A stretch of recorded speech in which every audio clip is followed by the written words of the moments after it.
એટલે કૃપાળદેવ કહે છે ને, એક વિષયને જીતતા જીત્યો સૌ સંસાર, નૃપતિ જીતતા જીતીએ દળપુરને અધિકાર. એક રાજા જીતાયો ને, રાજાને માર્યો એટલે હડડાટ લશ્કર બધું સરેન્ડર.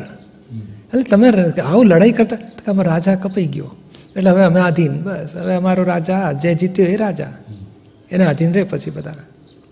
એટલે આ વિષય એક રાજા જેવો છે, રિલેટિવનું રૂટકોઝ. એક વખત વિષય ભોગવો ને એટલે 10 વખત વિષય ભોગવાના બીજ પડી જાય પાછા, એટલું બધું મુશ્કેલ છે. એક વખત ભોગ્યું હોય ને એટલે પછી વધારે ને વધારે એની તૃષા ઊભી થાય કે લાવો જરાક. એક વખત ભોગ્યું એટલે પછી સમાતું નથી, વધારે ભૂખ લાગે છે. એટલે બહુ જ જાગૃત રહેવું પડે. વિષયમાંથી જ અધોગતિ થઈ છે. વિષય નિયમમાં આવે, વિષયમાં તો મનુષ્યમાં આવે, વિષયમાં સંયમ પાળતો થાય તો દેવગતિમાં જાય, અને વિષય ખલાસ થાય જ્ઞાન સાથે તો મોક્ષે પણ જાય. અને વિષયમાં અનિયમ આવ્યો તો જાનવરમાં જાય, અને વિષયમાં આક્રમક થયો તો નરકે જાય. એટલે આ વિષયમાંથી જ ચારે ગતિમાં રખડે છે. જગત કલ્યાણ અને બ્રહ્મચર્ય બેઉ હિતકારી છે. જગત કલ્યાણ એટલે માટે હિતકારી છે કે છૂટનારા અને છોડાવનારા જ ભેગા થશે. એને છૂટનારા જ ભેગા થાય ને છોડાવનારા ભેગા થાય.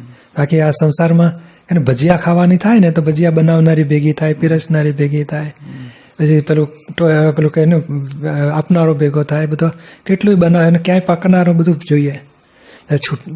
જગત કલ્યાણમાં છૂટનારો અને છોડાવનારો એટલું જ ભેગું થાય.